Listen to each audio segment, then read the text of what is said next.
Again, there is no top to the price of Bitcoin because fiat money is a bottomless pit that loses for the past 300 years 99.9% of its purchasing power. Keep buying it because it's got 100% probability of going higher. And accept the volatility. You know, I tweeted something out. I've tweeted this a few times over the years. With Bitcoin, you have volatility and 100% increase, guaranteed 100% increase in your purchasing power. With fiat money, you have no volatility and 100% guarantee you will lose your purchasing power.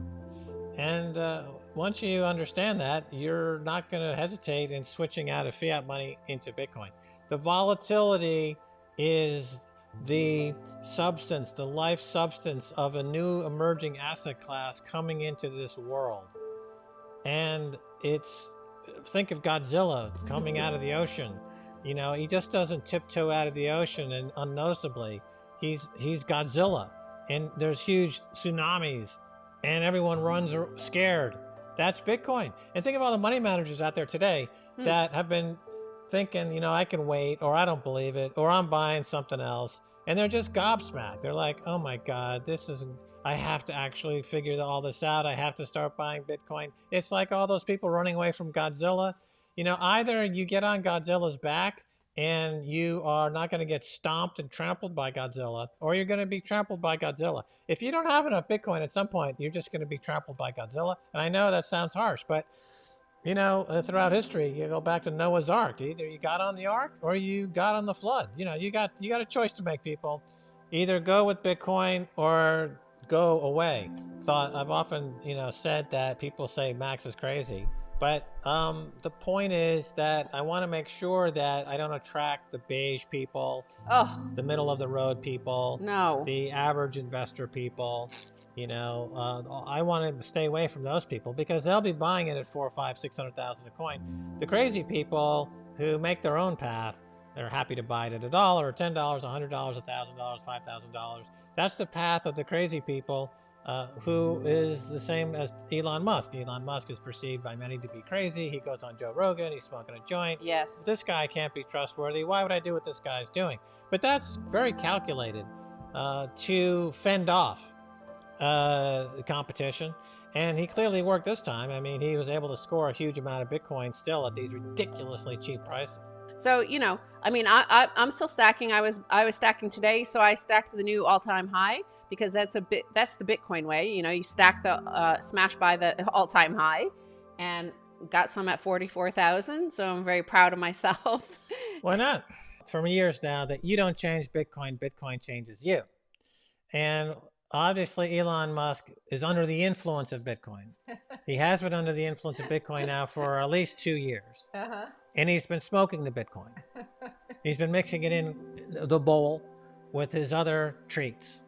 And he's huffing and puffing. And he went down the rabbit hole of Bitcoin. And that changes the architecture of your mind. It changes the way you see things. It changes your physiognomy. It changes your psychology. It changes your outlook.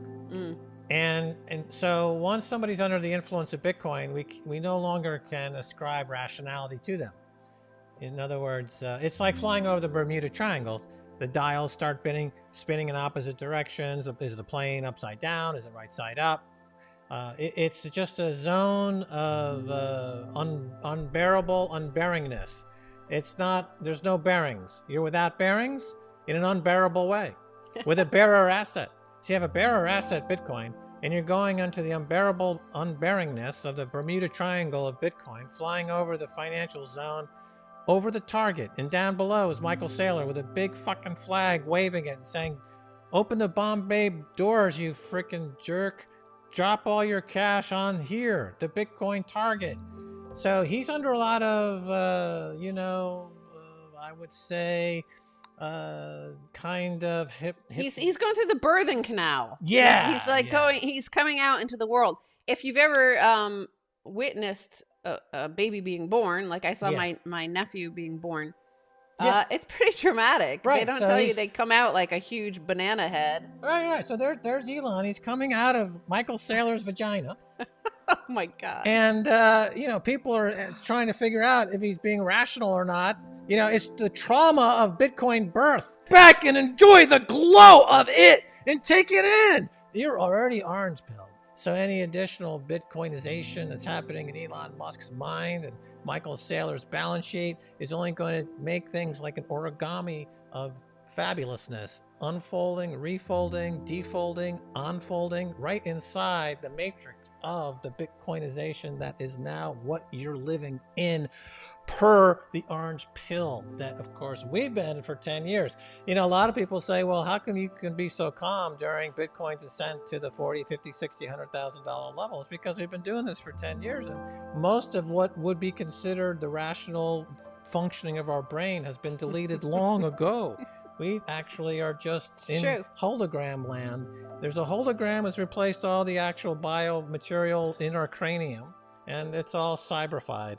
And we actually communicate this way. And this is the only time we use audible words to communicate. Words. Yeah, because usually off air, we just communicate in each other's cybersphere, and we're just one person. The Max and Stacy, it's just actually Max Stacy. It's just one person. People are going to be like, the availability for Bitcoin is going to be very, very difficult. So let's say you're worth 100 million, 500 million, or $1 billion, and you've been putting off your purchase of Bitcoin for years. And then suddenly you figure out, oh my God, I need to buy, you know, 10 million or 50 million worth of Bitcoin. And you call up an exchange and they're like, you know, we're out of Bitcoin. You know, we're waiting for sellers. We're waiting for Bitcoin to come in. We're waiting for some sellers. We at the moment have none to sell you at the moment. And you're going to be like, oh my God, where am I going to get some? So then you call up some super billionaire friend of yours that has billions and billions worth, and you're like, can you just sell me 50 million?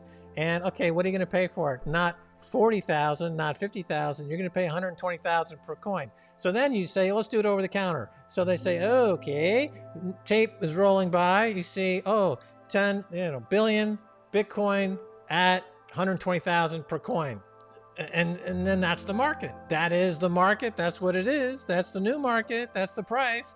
And that's the way it works. You know, the supply and demand. It's not like every other market in the world that's completely corrupted and bastardized by naked short selling, corrupt market makers, Lloyd Blankfein claiming that liquidity is the same as insolvency. You know, none of that goes on. It's just pure price discovery. It's the purest asset ever to be experienced by this particular species on this particular planet over the past 200,000-300,000 years. This is actually a unique moment. We're living through it. It's not the end of the world. It's not the apocalypse. It's the beginning of the Bitcoinization.